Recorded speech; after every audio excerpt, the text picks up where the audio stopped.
Hey everyone, तो आज मैं ल्यूर द एनिमी डीपर मानवा के चैप्टर 3 को एक्सप्लेन करने जा रही हूँ। जिन्होंने चैप्टर 1 और 2 नहीं देखा है वो जाकर पहले उसे देख ले, वरना आपको समझ नहीं आएगा।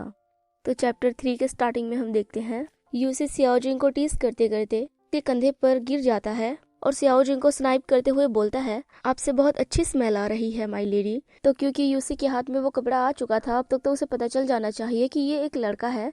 फिर भी वो ऐसे एक्टिंग कर रहा था जैसे उसे कुछ पता ही नहीं है।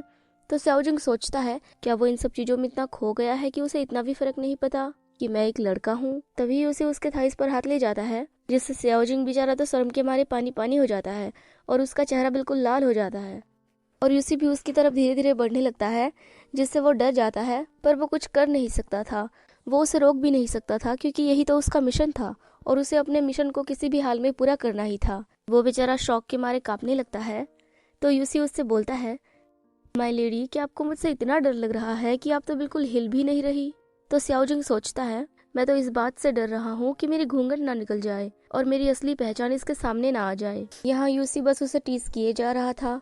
वो उसकी तरफ बढ़ते हुए बोलता है, आप इतना डर क्यों रही है माय लेडी, आप इतना डर क्यों रही है माय लेडी, मैं आपको खा नहीं जाऊंगा। जिस तरह यूसी उसे टीज कर रहा था उससे सियाओजिंग भी डिस्टर्ब हो रहा था। वो सोचता है, क्या माय लेडी लगा रखा है बेवकूफ, आखिर तुम मुझे ऐसे सिचुएशन में भी माय लेडी कैसे बोल सकते हो? क्या तुम इतने बेशरम हो चुके हो कि तुम्हें इस बात से भी कोई फर्क नहीं पड़ता कि वो लड़का हो या लड़की, जब तक वो मेरी माँ की तरह दिखे? हे भगवान, ये आदमी इस हद तक भ्रष्ट हो चुका है। वरना अगर ऐसा नहीं होता तो वो मुझे ऐसी ऐसी जगहों पर छूने के बाद भी ऐसा कैसे सोच सकता है कि ये बस एक नॉर्मल बात है? वो ऐसा इसलिए सोच रहा है क्योंकि यूसी उसे ऐसी जगह पर छू चुका है जहाँ छूकर पता चल जाएगा कि वो एक लड़का है।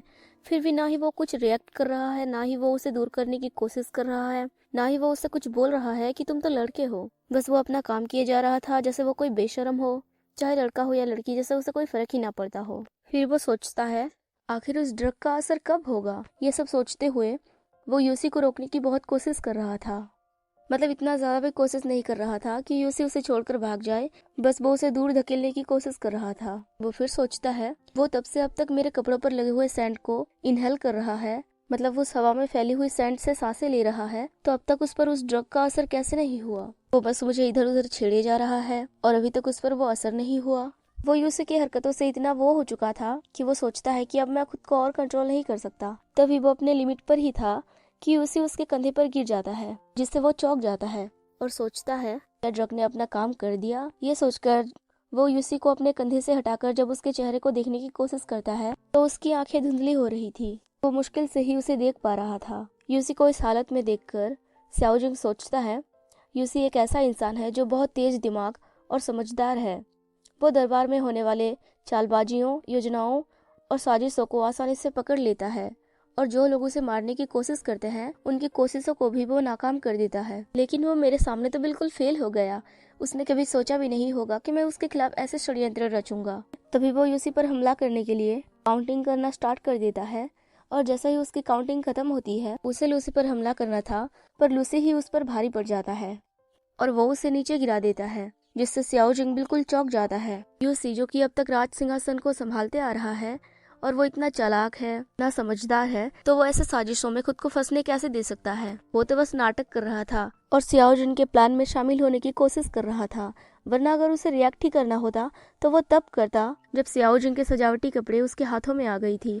वो तभी रिएक्ट करता कि ये सब क्या है, तुम मुझे धोखा देने की कोशिश कर रहे हो जबकि तुम एक लड़के हो। लेकिन नहीं, वो ऐसे एक्टिंग कर रहा था जैसे उसे कुछ पता ही ना हो। फिर जब वो सियाओजिंग को नीचे गिरा देता है तो वो उसके हाथों को पकड़कर बोलता है, तुम्हारी इतनी हिम्मत कि तुमने मुझे ड्रग देने की कोशिश की? फिर वो सियाओजिंग को उसके किए की सजा देने के लिए रेडी होकर बोलता है, ठीक है, अगर तुम इतना ही ज्यादा ये सब चाहते हो तो मुझे भी ईमानदारी से इसका जवाब देना चाहिए। ये कहकर वो सियाओजिंग पर भारी पड़ने लगता है और इसी तरह सियाओजिंग अपने ही बिछाए हुए जाल में खुद ही फंस जाता है, क्योंकि सियाओजिंग को यूसी के साथ वो सब करना था जो यूसी उसके साथ कर रहा है। इस रात बिना किसी को पता चले एक जंग छिड़ जाती है, जिसमें ना सिर्फ वो अपना राज्य खो देता है बल्कि वो अपना फर्स्ट टाइम भी खो देता है। पता है ना मैं क्या कहना चाहती हूँ? तो हमारे सियाओजिंग की दुखद कहानी के साथ ये चैप्टर यहीं पर खत्म हो जाता है। तो चैप्टर 4 के स्टार्टिंग में हम देखते हैं, क्योंकि हमें पता है वो क्या कर रहे थे, सियाओजिंग यूसी से बोलता है कि वो स्लो हो जाए और ये सब जो भी चल रहा है इसे जल्दी खत्म करे। फिर वो सोचता है, इस यूसी को तो पेपर टाइगर होना चाहिए था ना। पेपर टाइगर मतलब जो बाहर से स्ट्रॉन्ग दिखते हैं पर असल में होते नहीं, अंदर से वो बिल्कुल कमजोर होते हैं। तो वो सोचता है इसे तो एक पेपर टाइगर होना चाहिए था ना। आखिर इतनी देर तक ये सब करने के बाद और इतनी सारी शराब पीने के बाद वो फिर भी ये सब कैसे कर पा रहा है। उसे तो अब तक थक जाना चाहिए, उसकी बॉडी को तो अब तक खाली हो जाना चाहिए, यहाँ तक कि उसे मर भी जाना चाहिए, लेकिन वो फिर भी कैसे टिका हुआ है। तभी यूसी उसके बालों को अपने हाथ में लेकर उसे स्नाइप करते हुए बोलता है, माय लेडी, आप क्या चाहती हैं कि मैं आप पर रॉक बनूं या जेंटल। वो ऐसे ही कुछ ना कुछ बातें किए जा रहा था जिससे सियाओ जिंग को बहुत गुस्सा आ जाता है और वो उसे गालियां देने लगता है। बेचारे की यहाँ हालत खराब थी, ऊपर से उसने अपना सेल्फ रिस्पेक्ट खो दिया है इस पर्सन की वजह से, या ये कहूँ कि ईगो, उसकी ईगो हर्ट हुई है। उसके भैया ने जो उसे काम दिया था उस पर वो फेल हो चुका है। आखिर वो अपने भैया को मुंह कैसे दिखाएगा। और यहाँ यूसी उसे चिढ़ाई जा रहा है तो उसे गुस्सा तो आएगा ही। तो वो जब उसे गालियां देने लगता है तो यूसी बोलता है, तुम्हारा जितना मन चाहे उतना तुम मुझे गालियां दे दो, क्योंकि वैसे तो वो उसका बदला ले ही लेगा इस हिसाब से। तो सियाओ जिंग बहुत ज्यादा कांप रहा होता है और साथ ही वो यूसी को बुरा भला भी बोल रहा होता है। तभी यूसी उसके कमर पर जो ज्वेलरी लगी थी, कमरबंद, उसे निकाल देता है और बोलता है, अपने सुपीरियर से इस तरह बात करना एक दंडनीय अपराध है। सुपीरियर यानी वो ये नहीं बोल रहा कि मैं तुमसे बड़ा हूँ या तुम अपने बड़ों से ऐसे बात कर रहे हो कि वो लेवल में सियाओ जिंग से बड़ा है। तो वो यही बोल रहा है कि अपने बड़ों से ऐसे बदतमीजी से बात करने से तुम्हें सजा मिल सकती है। ये कहकर वो सियाओ जिंग का मुंह उसी कपड़ा से बंद कर देता है जो वो अपने फ्रंट को अच्छा दिखाने के लिए पहन कर आया था। और बेचारा सियाओ जिंग कुछ नहीं कर सकता क्योंकि उसने उसी के कमरबंद से उसके हाथ बांध दिए थे। वो बस कांप रहा था और अपनी आंखें बंद करके रो रहा था। वो सोचता है, एक दिन जब मेरे भैया की तबीयत ठीक हो जाएगी और जब वो अपनी जगह पर वापस आ जाएंगे और राज करने लगेंगे, उस दिन मैं तुमसे इन सब का बदला लूंगा और जो तुम मेरे साथ कर रहे हो मैं वो तुम्हारे साथ भी करूंगा। तुम रोते रहोगे, चिल्लाते रहोगे और मैं बस तुम्हें देखता रहूंगा। मैं तुमसे इसका बदला लेकर ही रहूंगा। तो यहाँ हम देखते हैं जब सियाओ जिंग इस तरह रो रहा होता है, कांप रहा होता है, तो यूसी का पॉइंट ऑफ व्यू बदल जाता है। उसका एक्सप्रेशन बिल्कुल चेंज हो जाता है। उसकी आंखें सियाओ जिंग को प्यार से देखने लगती हैं और वो ब्लश भी कर रहा था, जैसे कहीं ना कहीं उसके दिल में सियाओ जिंग के लिए कुछ तो फीलिंग्स हैं। साथ ही ऐसा लग रहा था कि उसे अपने किए पर थोड़ा बहुत तो पछतावा है। वो प्यार से सियाओ जिंग को गले लगा लेता है और बोलता है, वो तुम ही थे जिसने मुझे पहले उकसाया। और फिर हमें बाहर का सीन दिखाया जाता है। रात हो चुकी थी। थोड़ी देर बाद वो दोनों सो जाते हैं। जैसे ही सियाओ जिंग की आंखें खुलती है, वो होश में आता है। यूसी को अपने सामने देखकर वो चौंक जाता है और जल्दी से वहां उठकर अपने कपड़े संभालने लगता है। उसने जो मास्क पहना हुआ था या जो भी बोलते हैं उसे, वो उसे पहन लेता है और वहां से भागने की कोशिश करता है। पर बेचारे की कमर, उसकी तो बैंड बजी हुई थी, जिसकी वजह यूसी था। तो वो उसे गालियां देने लगता है और बहुत ज्यादा गुस्सा करने लगता है। वो उसे बोलता है कि तुम एक जानवर से भी बदतर हो। फिर जब वो जैसे तैसे करके बाहर आ जाता है तो बाहर उसका एक सर्वेंट उसका इंतजार कर रही थी। वो लेडी उससे बोलती है, योर हाइनेस, हमें यहाँ से अब निकल जाना चाहिए। और फिर हमें थोड़ी देर बाद दिखाया जाता है यूसी भी जाग चुका था और वो उस कपड़े या गोले जो भी उसे हाथ में लेकर एक डेविल स्माइल दे रहा था, जैसे उसकी आंखें बता रही थी कि तुम मुझसे नहीं बच सकते या मैं तुम्हें कैसे न कैसे करके ढूंढ ही लूंगा। यूसी को सब पता था कि क्या हो रहा है, पर वो फिर भी बेवकूफ बनने का नाटक कर रहा था। ये तो हमें आगे पता चल ही जाएगा कि यूसी और सियाओ जिंग का रिश्ता कैसा था। वो बचपन में कितने क्लोज थे और क्या उसी पहले से ही सियाओ जिंग को पसंद करता है। सियाओ जिंग उस जगह से बाहर निकल जाता है। रास्ते में वो अपने मेट से बोल रहा था, क्या सारे सबूत मिटा दिए गए हैं? तो वो पर्सन बोलती है, हाँ, हमने सारे सबूत मिटा दिए हैं, किसी को ये पता नहीं चलेगा कि आप कौन हैं। ये सब बोलते हुए वो पर्सन सियाओ जिंग के पीछे पीछे चल रही थी। वो उसे ध्यान से देखकर बोलती है, योर हाइनेस, आपकी आवाज एकदम रूखी हो गई है और आपका चेहरा भी लाल हो गया है, यहाँ तक कि आपके पैर भी लड़खड़ा रहे हैं। अगर आपकी तबीयत ठीक नहीं है तो क्या मैं फिजिशियन को बुलाऊं? तो हमें पता है ये सब किस वजह से हुआ है। उस पर्सन की ऐसी बातें सुनकर सियाओ जिंग बेचारा तो दंग रह जाता है, जैसे वो एकदम जम जाता है।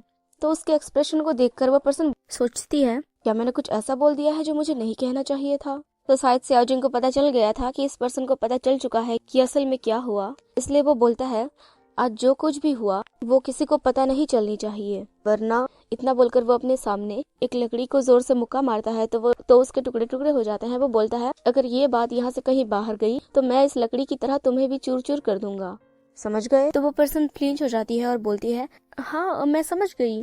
तो हमारे प्यारे बेचारे सियाओ जिंग के हाथ में चोट लग जाती है लकड़ी को मार के, तो वो अपने हाथ को फू फू करने लगता है। यहाँ उसका भाई उसका बेसब्री से इंतजार कर रहा था ये जानने के लिए कि क्या वो ठीक है और क्या उसका प्लान सक्सेस हुआ। वो जैसे ही अपने छोटे भाई को देखता है, दौड़ते हुए आकर उससे पूछता है, क्या सब ठीक है छोटे भाई? क्या ये काम कर गया? अब वो दूसरे कपड़े में आ चुका था, क्योंकि यहाँ आकर वो अपने भाई के पास ऐसे तो नहीं आ सकता था ना, इसलिए तो पहले उसने अपने कपड़े बदले, फिर वो अपने भाई से मिलने आया। वो अपने भाई के आगे झुककर बोलता है, मैं इस प्लान में सक्सेस नहीं हो पाया। रीजन प्रिंस यानी यूसी इस तरह सेफ है जैसे वो कोई लोहे का किला हो। मतलब वो इतना मजबूत है, इतना स्ट्रांग है, उसकी सिक्योरिटी बहुत टाइट है, इसलिए मैं इस प्लान में सक्सेस नहीं हो पाया। तो हम किसी और दिन उस पर फिर से अटैक करेंगे। मुझे पता था ये प्लान इतना भी अच्छा नहीं था, क्योंकि हमने ये फैसला जल्दबाजी में लिया था, और मुझे ये लगा भी नहीं था कि ये सक्सेस हो जाएगा। फिर वो सियाओजुंग के पास आकर उससे बोलता है, मैं तो इस बात से ही ग्रेटफुल हूँ, तुमने इतना बड़ा सेक्रीफाइस किया, मतलब तुमने इस प्लान को सक्सेस करने के लिए इतना मेहनत किया। तो अपने भैया से इस तरह की बातें सुनकर सियाओजुंग थोड़ा गिल्टी फील करता है, क्योंकि वो नहीं कर सका जो उसके भैया चाहते थे। वो सोचता है भैया को बिल्कुल भी खबर नहीं है कि आखिर हुआ क्या। अब जब ये सब हो चुका है, जो होना था वो हो चुका है, इसलिए इस बात पर बहस करना बेकार है कि किसने क्या गलती की और कब की। फिर वो अपने भाई से बोलता है कि बहुत देर हो चुकी है, आप जाकर रेस्ट कर लीजिए, मैं भी निकलता हूँ। ये कहकर वो वहाँ से वापस आ जाता है। फिर वो बेचारा अपने कमरे में आ जाता है। बेचारा, उसने अपना फर्स्ट टाइम इतने सालों से संभाल कर रखा था, 18 सालों से संभाल कर रखा था, और अपने फर्स्ट टाइम को उसे अपने वाइफ को देना चाहिए था, लेकिन उसने उसे अपने भाई के राज्य और उनके लोगों के भलाई के लिए गवा दिया। इसलिए वो बहुत दुखी था। इन सब के बारे में सोचकर वो बिल्कुल स्पीचलेस हो जाता है, और उसने जो अपना प्लान बनाया हुआ था कि वो किस तरह यूसी को डिफेक्ट करेगा, उस प्लान के हिसाब से वो उस नंबर को काट देता है जहां वो यूसी के साथ वो सब करने वाला था। तो यहीं पर ये चैप्टर खत्म हो जाता है।